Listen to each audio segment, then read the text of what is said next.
Babukeli bensizwe TV1 siyanibingelela igama lami uNkosibonga Mngadi yo presenter yohlelo sathoza emakhosini. Siyabonga kakhulu ngokulandela ikhasi noma yokulandela le channel le okuya njengamanje TV1. Uma uthi subscribe siyacela usubscribe ukuze ukwazi ukutholakala nawe noma uthole usizo nomthole notification mawukuthi siya-upload ivideo. Namhlanje sesigodlweni esikhulu sikamkhulu Dotela sokunikeza nje ithuba lokuthi ukhulume nababukeli ubingelele uzazise ukuthi ubani lo ovela kwiNsizwe TV namhlanje. Sanibonani ababukeli nabalandeli bonke emakhaya.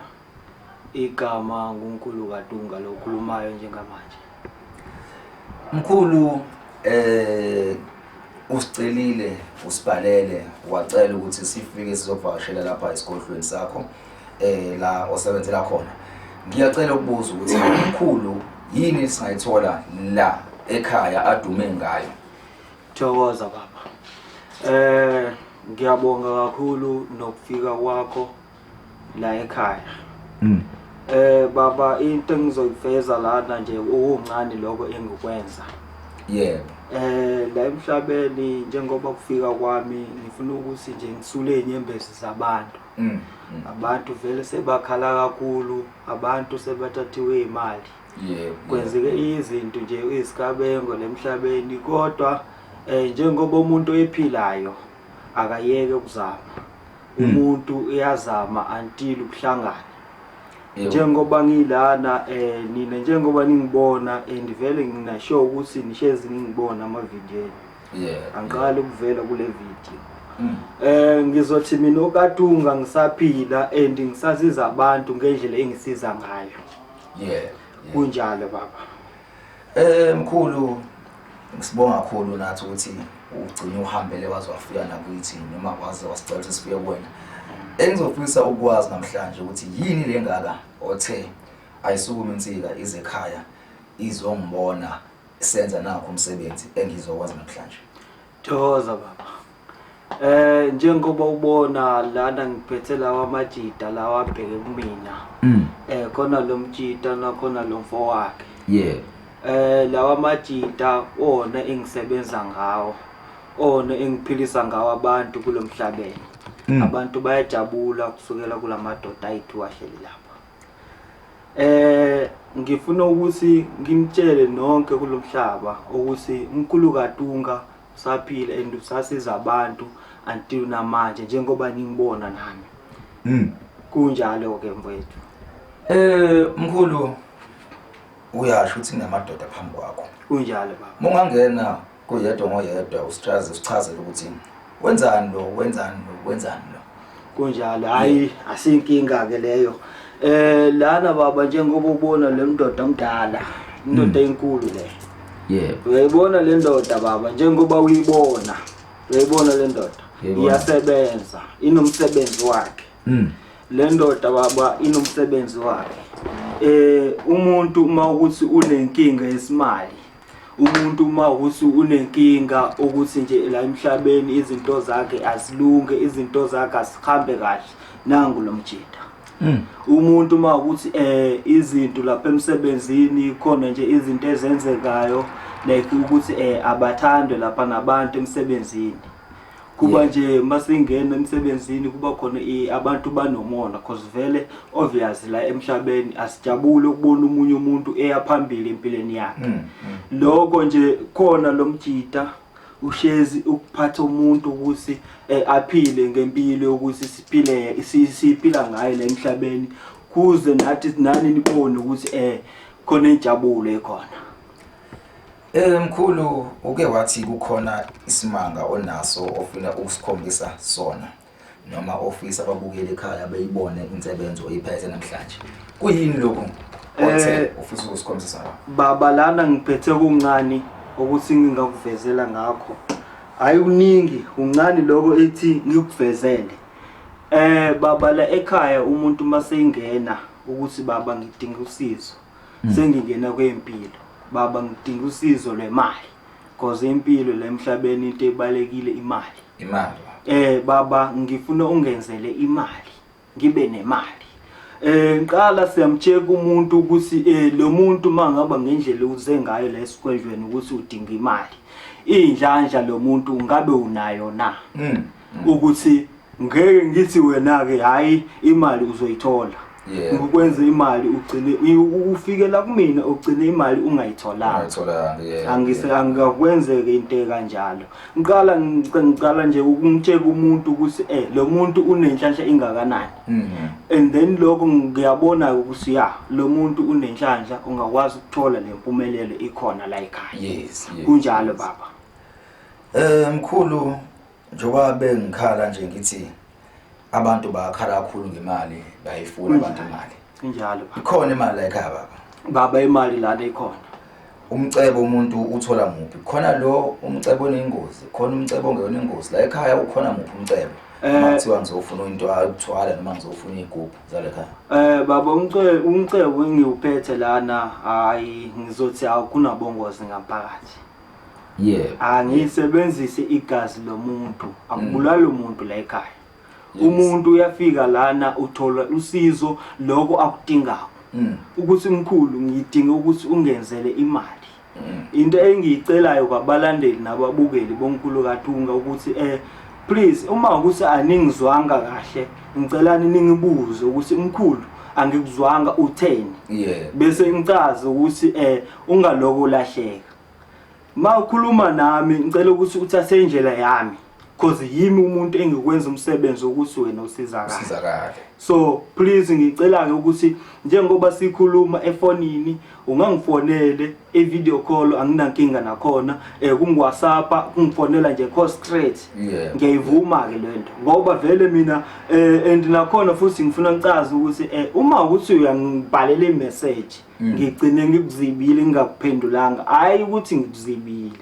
ngisuke ngibhizi kumuntu ukuthi ngisebenza nabantu abaningi lokho uzothi ungibhalele imessage mhlambe ungibhalele imessage ngabo 7 mina ngiphendula ngabo 8 ntambama kusho ukuthi lapho vele ngisuke ngibhizi kakhulu ungadideki lapho ngizothi ngicele kunina ukuthi manje ngifuna umkhulu kaThunga uthi ubhale imessage imlayezo mina ngingawuboni mhlambe ngikwenzeke ukuthi ngiyibonile imessage yakho kodwa ngicene ngingakuphendulanga lokho ngiyanicela ke manje ukuthi uma ukuthi niyimisele kuyinto eniyidingayo empilweni yakho ukuthi ufunani komkhulu kaThunga ngicela ke uthenge noma i5 rand le uthenge airtime uthenge airtime ka 5 rand ungifonele ngecost straight ukuthi umkhulu ngicela sikhulume mina ngingakwazi ukuba nesikhathi sabo ukuthi lo muntu uyimisele ungifonelile sikhulume ngizwe ukuthi ukhala ngani lokho nje ngicela ukuthi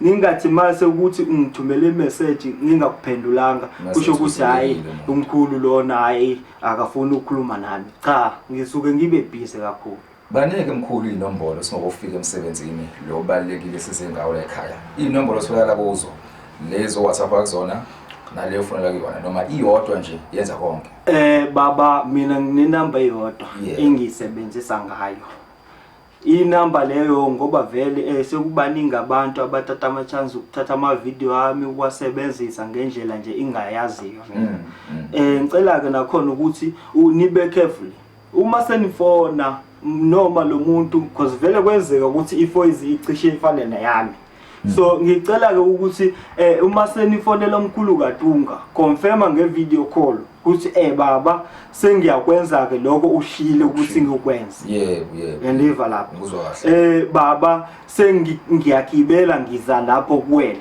uconfirm ukuthi mkhulu ngiyeza lapho kuwena uyangifonela hayi ukuthi soba sikhuluma ngevideo call because vele kunabanye abantu bangayithanda ivideo call kunabanye abantu ngikhulumela kwabantu bosimama abayithande ivideo call ukuhlambe sengakhulume nje ivideo call angifonele just for ukuthi aconfirm ukuthi nguwe vele angifonele ngevoice call ukuthi ngikubonile wena impela siqhubeke ukukhuluma ke ukuthi ngifuna ukuthi nokuthi baphe mkhulu inombolo abakuthinta kuzo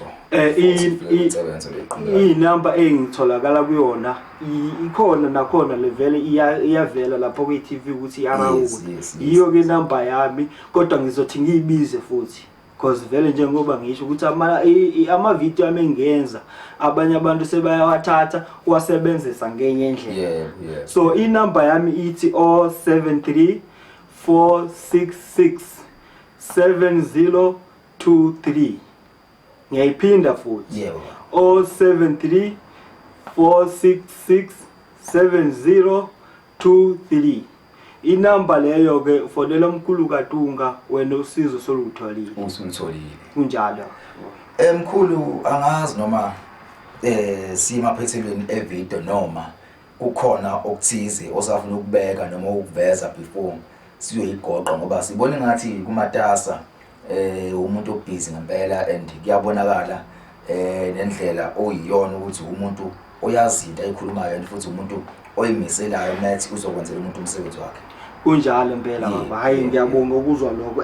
Yabona njengamanje njengoba ngithi umuntu masefika la ekhaya ngiyaqala nokumtsheka ukuthi umuntu unenhlanhla engakanani. Lokho ngifuna ukuvezela khona ukuthi umuntu masengikhuluma ukuthi umuntu usuke unenhlanhla because khona abanye abantu banenhlanhla bazala nayo. Khona abanye abantu ukuthi vele nje inhlanhla yabo ingaphansi ukuthi vele umuntu ukuthi uphila ngenhlanhla ingaphansi. Akufane nomuntu ukuthi uvele unenhlanhla.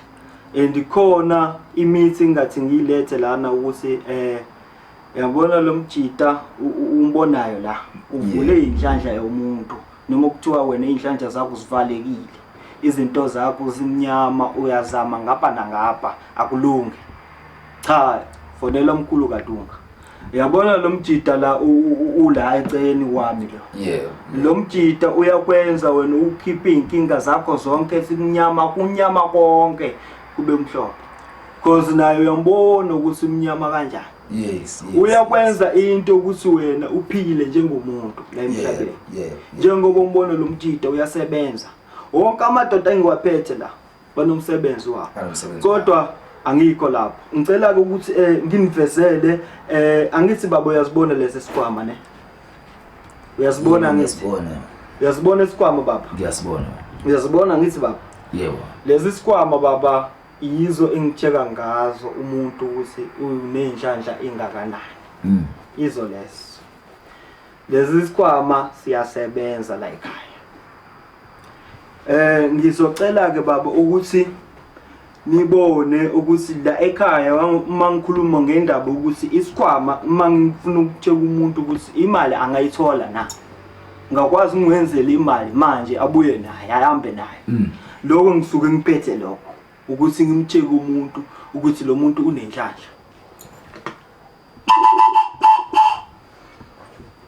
Angifuna ukuya kude lana sikhuluma ngomkhulu kaDunga. Umkhulu kaDunga bhala ukuthini lana baba lephepha? Angithi umkhulu kaDunga lokubhaliwe la. Yebo baba. Umkhulu kaDunga ne? Ngiyalithatha ke leli. Ngithatha leli phepha bese ngiyalifaka la. Ngifaka la. Ngicela nakhona futhi nginivezele ukuthi la akho lutho. Baba, khona into ekhona. Nali iphepha engilivakile la. Ngiyalikhipha ngibeke la. Khona into uyibonayo la esikhwameni. Akho lutho baba. Khona into uyibonayo. Ayakho lutho. Khona into uyibonayo la. Bese ngiyaliphindisela. Angithi akho lutho. Yebo. Angithi akho lutho la. Akho lutho. Alright. Lapho ngifuna ukwenza into ukuthi nababukeli nabalandeli bonke babone ukuthi kwenzakalani uma sesikhuluma ukuthi umuntu la ekhaya siqala ukumtsheka inhlanhla yakhe ukuthi unenhlanhla engakanani. Uyangizwa baba lokho? Ngizwa kahle mkhulu. Ngiyisa ke lesi sikhwama. Ngiyazilungisa ke lesi sikhwama kwenzela ukuthi nani nibone. Angithi akho lutho la. Yebo baba. Angithi mkhulu. Alright. Into engifuna ukwenza yona ukuthi nibelieve ukuthi mina mase ngikhuluma ukuthi into engiyenzayo ngisuke ngimtsheke umuntu ukuthi lo muntu lo unenhlanhla engakanani. So la ngifuna ukwenzela ukuthi ubone ukuthi umkhulu kaDunga ngabe unenhlanhla ukuthi angakwazi ukuthola imali na. Ngiyaya ke. Kuzwa kahle mkhulu. Ucishile ethi icamera. Hayi cha mkhulu awuyicishanga ngithi. Uyarecorda ngithi? Yebo. Uyarecorda? Alright baba. Nazi ke lesi sikhwama njengoba libona asina lutho si-empty neslip leyana igama lami ngibeke la si-empty lesi sikhwama ngiyasilungisa ke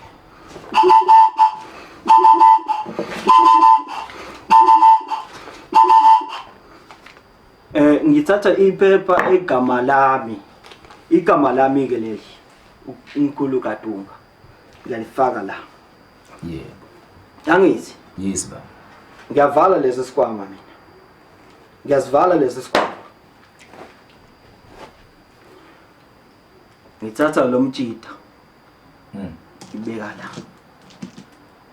baba uyambona lo ungibonalo angazi ngimchase kodwa ngizothi asebenze naye cela usebenze ndoda ngicela umtsheke uNkulu Katunga ukuthi unenhlanhla engakanani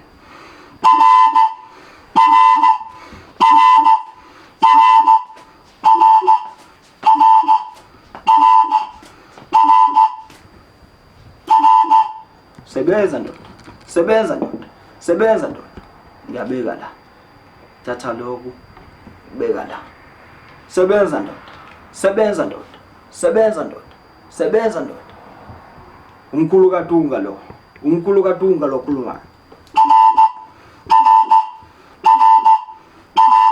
uNkulu Katunga lo khulumayo uNkulu Katunga lo khulumayo ngivula lokhu ngifuna ukuthi ngibone ukuba mase sikhuluma indaba yokuthi uNkulu Katunga ukhona usaphila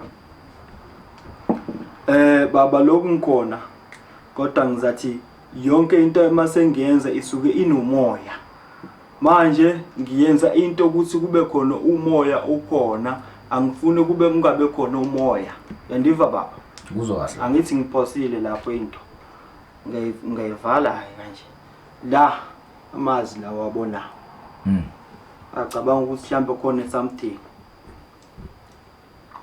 angithi ubonile ukuthi amazi lawo sibonile uyabo siyabona mkhulu alright ngifuna ke njengamanje ukuthi nalomjida asebenze umsebenzi wakhe awenze umsebenzi wakhe baba ngicela ukuthi nizilethele imali ubonisa abantu ukuthi uNkulu Katunga unenhlanhla engakanani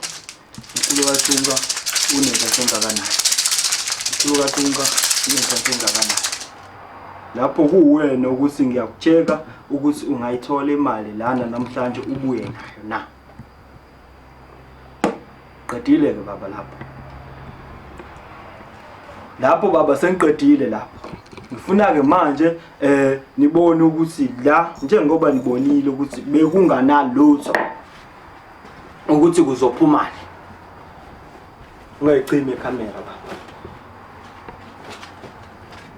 ngikhipha ke islip engifakile la igama lami ngeleli phepha angithi nayi yebo sayibona igama lami